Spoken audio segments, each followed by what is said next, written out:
এই দেখো, তুমি এখনো রেগে আছো আমার উপর। আমার রাগতে বয়ে গেছে আপনার ওপর। তুমি কিছুতেই বুঝছো না, খরচ বাড়ছে। আয় না বাড়লে চলবে কি করে রাজ্য? বিদেশে আমাকে যেতেই হবে। সব বুঝেছি, সব বুঝেছি। আপনার আমাকে অসহ্য লাগছে, তাই আপনি বিদেশে যাচ্ছেন, তাই তো? তুমি আমায় ভুল বুঝছো। রাজ্য চালাতে অর্থের প্রয়োজন আছে। কেন এতদিন রাজ্য বুঝি চলছিল না? এতদিন যেভাবে চলছিল সেভাবেই চলবে। সময় পাল্টাচ্ছে। এখন শুধু সিংহাসনে বসে থাকলেই চলে না, দেশ বিদেশ ঘুরে দেখতে হবে কিভাবে রাজ্যের উন্নতি হয়, লাভ হয়, সেই নিয়ে নতুন করে ভাবতে হবে। তার মানে আপনি ঠিক করে নিয়েছেন আপনি যাবেন, তাই তো? হ্যাঁ। আর যতদিন আপনি না থাকবেন এখানে কি হবে ভেবে দেখেছেন মহারাজ? কে সামলাবে সব?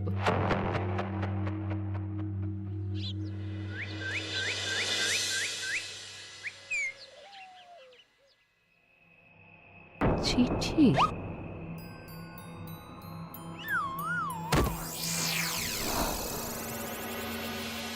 আমি অনেক ভেবে দেখলাম, আসলে এসব সিংহাসন, ক্ষমতা, প্রতিপত্তি অর্জন করা আর রক্ষা করার জটিলতার চেয়ে বাকি জীবনটা শান্তির সাথে বনে কাটিয়ে দেওয়াই ভালো। বলছি সবই তো বুঝলাম, কিন্তু এই শান্তিটা কে? মহারাজ সন্ন্যাসী হয়ে গেলেন আর এসব নিয়েও তুমি ভাড়ামি করছো গোপাল? ও মা গো, এবার কি হবে? চিন্তা করবেন না রানীমা, কৃষ্ণনগরকে আমি আমার বুক দিয়ে আগলে রাখবো। আপনার ছাতির মাপটা ঠিক মতো জানেন তো মন্ত্রী মশাই? মানে ওই গোটা কৃষ্ণনগরকে কি আপনি আপনার বুকের মধ্যে আগলে রাখতে পারবেন? গোপাল! মার্জনা করবেন মন্ত্রী মশাই। আমি বলছিলাম কি, ওইসব আগলে টাগলে রাখার আগে ওই ভালো করে খুঁজে দেখুন সব। মানে কি বলতে চাইছো কি তুমি? মহারাজকে খুঁজে বার করুন মন্ত্রী মশাই, লোক পাঠান। তিনি হয়তো এখনো বেশি দূর যেতে পারেননি। এটা কিন্তু ঠিক বলেছে গোপাল, তাকে একবার যদি খুঁজে পাই আমরা। আপনি চিন্তা করবেন না রানীমা, আমি এক্ষুনি লোক পাঠাচ্ছি। আর গোপাল, রানীমাকে বিশ্রাম নিতে দাও। যাও এখন, যত সব।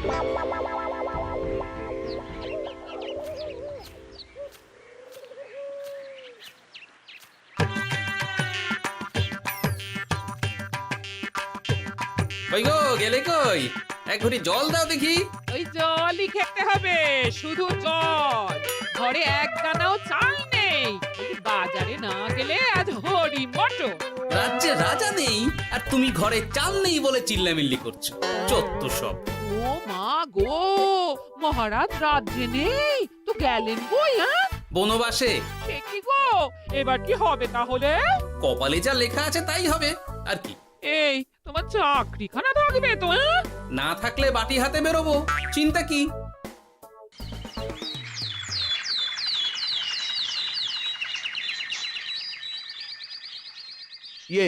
মহারাজ যখন নেই তখন আমি আমি যখন এ রাজ্যের মহামন্ত্রী, তখন আমি এত মানে মানে করার কি আছে মন্ত্রী মশাই?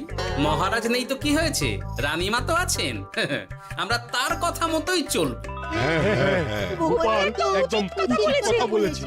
হ্যাঁ হ্যাঁ, আমিও তো তাই বলছিলাম। মহারাজ যখন নেই তখন রানীমার নির্দেশ মতোই তো আমাদের সামলাতে হবে সব। কতদিন আর আগলাবে গোপাল? আজ নয় কাল এই শর্মাকেই বসতে হবে এই সিংহাসনে। যতদিন পারি ততদিন তো চেষ্টা করতেই হবে মন্ত্রী মশাই। আপনি যদি চলেন ডালে ডালে, আমি চলি পাতায় পাতায়। রাজা মশাই আছেন? আমি অনেক দূর থেকে আসছি।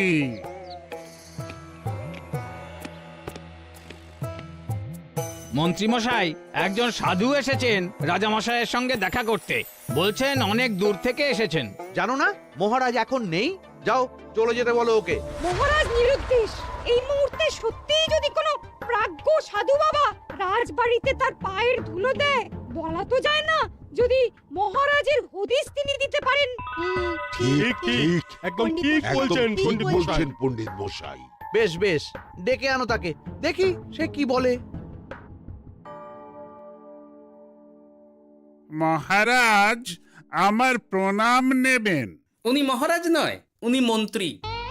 আসুন সাধু বাবা, আসুন, আসন গ্রহণ করুন।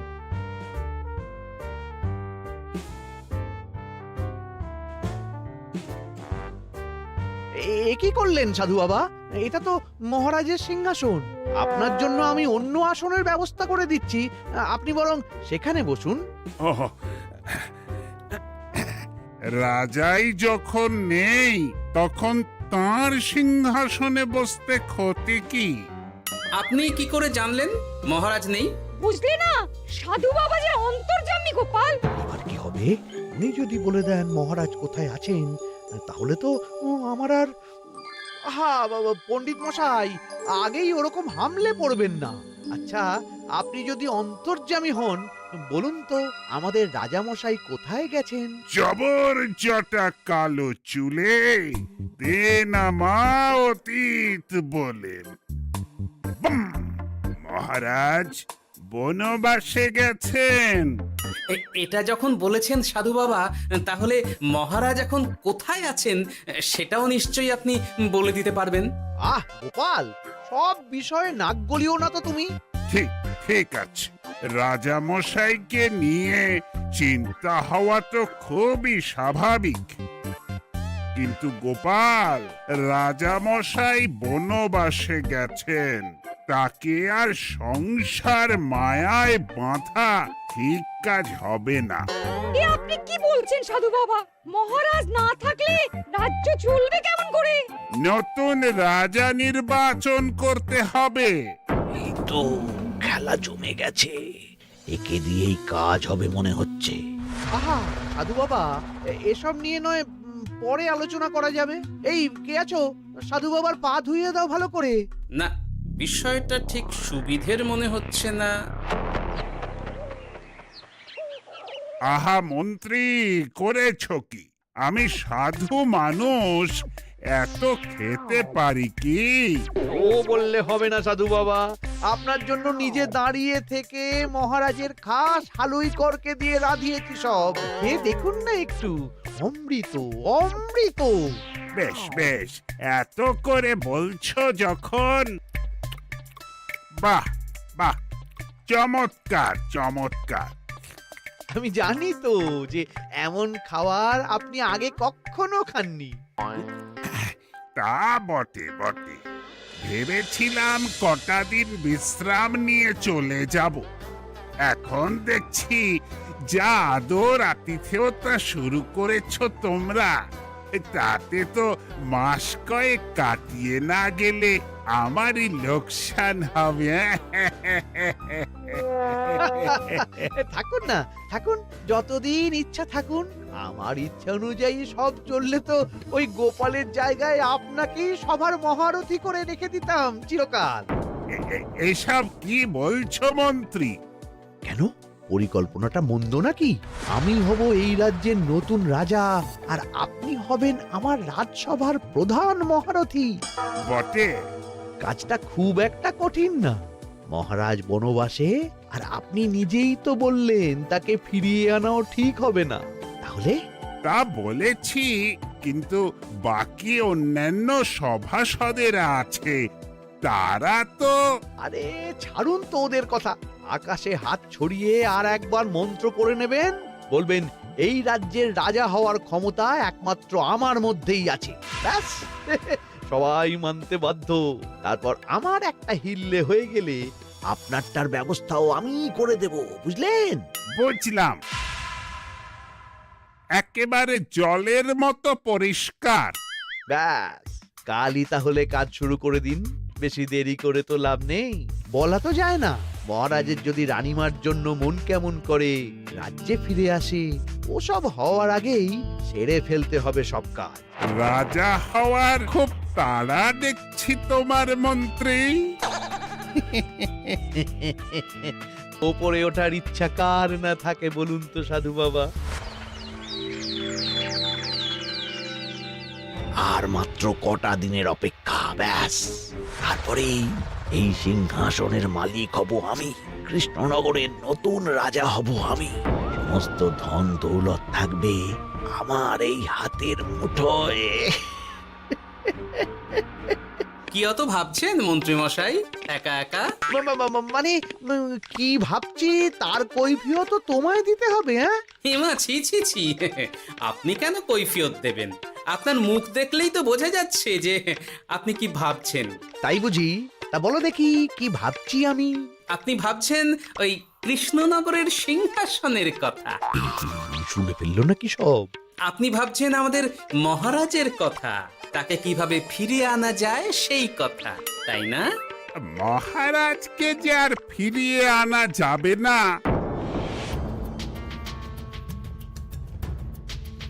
সে কথা তো আগেই বলেছি। তাই যদি হয় সাধু বাবা, আপনি এর একটা কিছু বিহিত করুন, না হলে রাজা ছাড়া রাজ্য।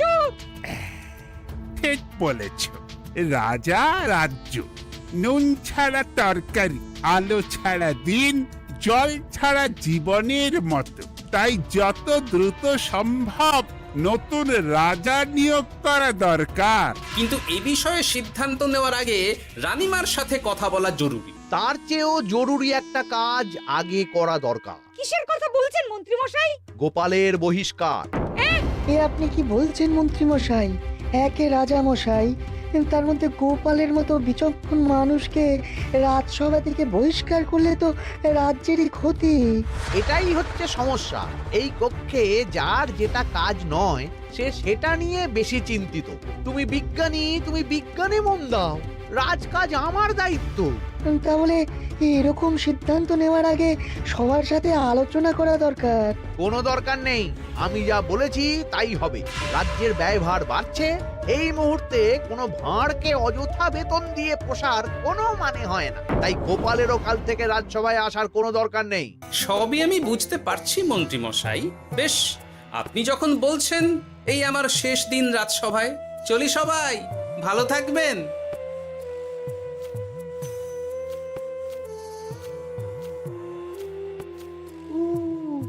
এত সহজে যে বেটা মাঠের বাইরে চলে যাবে বুঝতেই পারিনি আগে। এবার আমার আর সিংহাসনের মাঝে নেই কোনো বাধা, নেই কোনো কাটা। তুমি চিন্তা করো না, আমি নিজে মন্ত্রীর সাথে কথা বলবো। না না রানীমা, সেসবের দরকার নেই। মহারাজ ছাড়া রাজবাড়ি শূন্য শূন্য লাগে, আমারও মন লাগছে না এখানে। বেশ, যা ভালো বোঝো তাই করো, তবে ডাকলে এসো কিন্তু। হ্যাঁ রানীমা, নিশ্চয়ই আসবো। এখন আমি চলি। যাক, এই কদিনে মাথাটা খেলানোর সময় পাওয়া যাবে একটু, না হলে কেমন যেন গুলিয়ে যাচ্ছে সব। কি যে বলো গোপাল দাদা, এই শেষ দুটো শাকের আটি নিয়েও দরদাম করবে তুমি? ওরে, আমি বেকার মানুষ, দরদাম না করে উপায় আছে আমার? হ্যাঁ শোনো শোনো শোনো, মহারাজ কৃষ্ণচন্দ্রের অবর্তমানে কৃষ্ণনগরে নতুন রাজা হিসেবে নির্বাচিত হবেন রাজ্যের মহামন্ত্রী। সেই শুভানুষ্ঠানে রাজবাড়িতে আমন্ত্রণ রইল। এসব কি হচ্ছে বলো তো গোপাল দাদা? ভেতরের খবর আছে নাকি কিছু? না গো ভাই, তুমিও যা জানো আমিও ততটুকুই জানি। ও গোপাল দাদা, ব্যাপার কি? এ সময় এখানে কি চাই? রানীমার জরুরি তলব, এখনই ওই রাজবাড়ি যেতে হবে তোমাকে। কিন্তু আমার যে বাজার হয়নি এখনো। আরে ওসব বাজার টাজার পরে হবে, তুমি এখন আমার সাথে চলো তো। মন্ত্রীকে আমি বিশ্বাস করেছিলাম, ও যে এইভাবে বিশ্বাসের সুযোগ নেবে আমি একদম বুঝতে পারিনি। আমাদের এক্ষুনি অন্যান্য সভাসদদের সাথে কথা বলা দরকার রানীমা। কারোর সাথে কথা বলার দরকার নেই রানীমা, আমি নিজেই চলে এসেছি আপনার সাথে কথা বলতে। এখানে কি জন্য এসেছো গোপাল? রানীমার কান ভাঙাতে? বাহ, আপনি সবার মাথা মুড়িয়ে সিংহাসন কবজা করতে পারেন, আর আমি রানীমাকে সেই সত্যি কথা জানাতে পারি না? চুপ! ভুলে যেও না, আমি কৃষ্ণনগরের হবু রাজা। মুখ সামলে কথা বলবে আমার সাথে। এসব কি হচ্ছে মন্ত্রী মশাই? রাজা মশাই নেই, সেই সুবাদে এ কি শুরু করেছেন আপনি? আমায় আপনি ভুল বুঝবেন না রানীমা, আমার হয়ে যা বলার সাধু বাবাই আপনাকে বুঝিয়ে বলবে সব। উনি আর কি বোঝাবেন? কতদিন এসেছেন উনি, কি জানেন এই রাজ্যের বিষয়ে? সাধনা মা, সবই সাধনা। সাধনার জোর থাকলে সবকিছুই জানা যায়। ভূত ভবিষ্যৎ অতীত সব। সেই জোর থেকেই বলছি মা, মন্ত্রীর কপালে আমি জ্যোতি দেখতে পাচ্ছি। মন্ত্রী যদি রাজ্যের রাজা হয়, এ রাজ্যের উন্নতি কেউ ঠেকিয়ে রাখতে পারবে না। আপনাদের একটা কথাও বিশ্বাস করি না আমি, এসব আপনাদের ষড়যন্ত্র। এ আপনি ভুল করছেন রানীমা। যা হোক, যে কথা আমি বলতে এসেছি, রাজা যখন আমি হচ্ছি তখন তো আমাকে এই প্রাসাদেই থাকতে হবে, ফলে আমার স্ত্রীকেও এখানে এসেই থাকতে হবে। সে তো আর একা থাকতে পারবে না। তাই আপনি যদি এই ঘরটা ছেড়ে দিতেন। কিন্তু মন্ত্রীমশাই, তুমি কি বলছো মন্ত্রী? এখানে না থাকলে রানীমা থাকবেন কোথায়? আর আমি তো এমন কোনো বিধান দিইনি যে রানীমাকে অন্যত্র পাঠাতে হবে। সবকিছুর জন্য তো আপনার বিধান দরকার নেই সাধু বাবা, এ আমার নিজের বিধান। আমি রাজা হব, আমার স্ত্রী রানী হবে, তারও তো অধিকার আছে রানীর মতো থাকার, রানীর মহলে থাকার। আপনার ব্যবস্থা আমি অন্যত্র করে দেব রানীমা, আপনি কিচ্ছু ভাববেন না। হাজার হোক আপনি আমাদের প্রাক্তন মহারাজের স্ত্রী বলে কথা। কি বলো গোপাল? আমার মনটা আসলে অনেক অনেক বড়, তোমরা খালি দেখতে পাও না সেটা। কাজটা কি আপনি ঠিক করলেন মন্ত্রীমশাই? শোনো গোপাল, আমাকে ঠিক ভুল বোঝাতে এসো না তুমি, বরং কাল সময় মতো চলে এসো। কৃষ্ণনগরের নতুন রাজার রাজ্যাভিষেকের জন্য মহাভোজের আয়োজন হবে। যতদিন পাচ্ছ খেয়ে নাও পেট ভরে।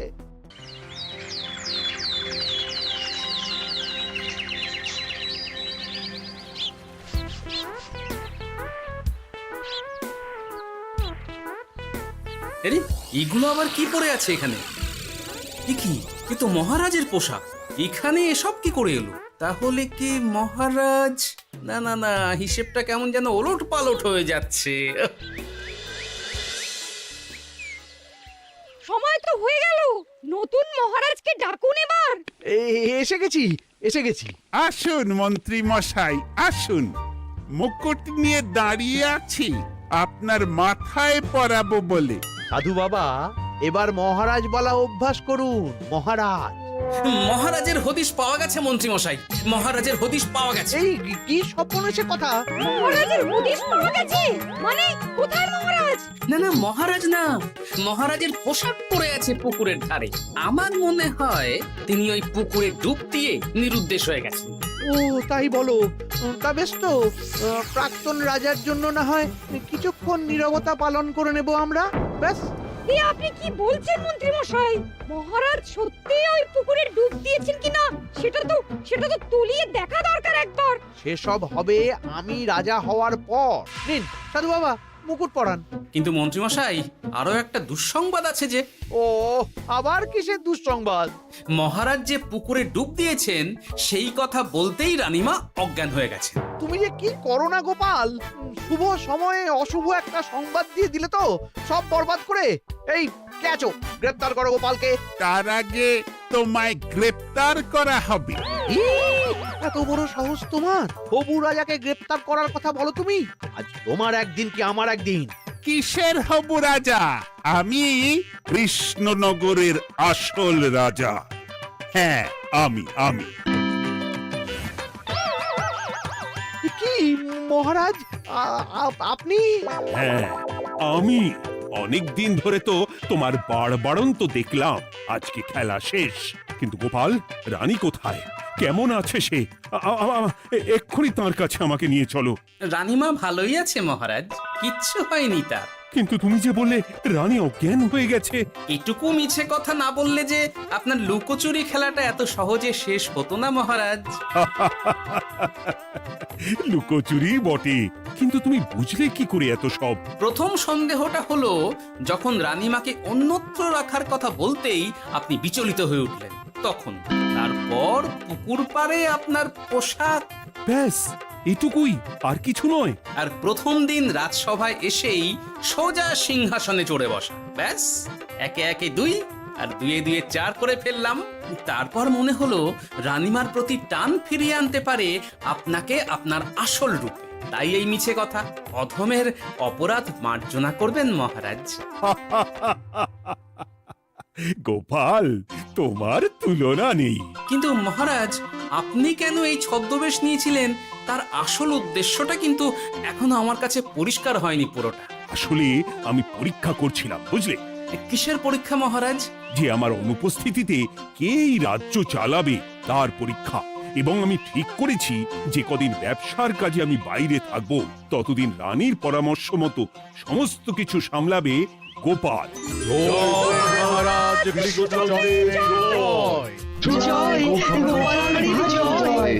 আর আমি মহারাজ? তুমি থাকবে পেয়াদা। এ কি শুধু জল আর ভাত? আগেই বলেছিলাম বেশি বেরো না, বেরো না, রাজা হবেন। এখন খাও খাও, জল ভাত খাও। চেষ্টায় তুমিও আমাকে ভুল বুঝলে গিন্নি।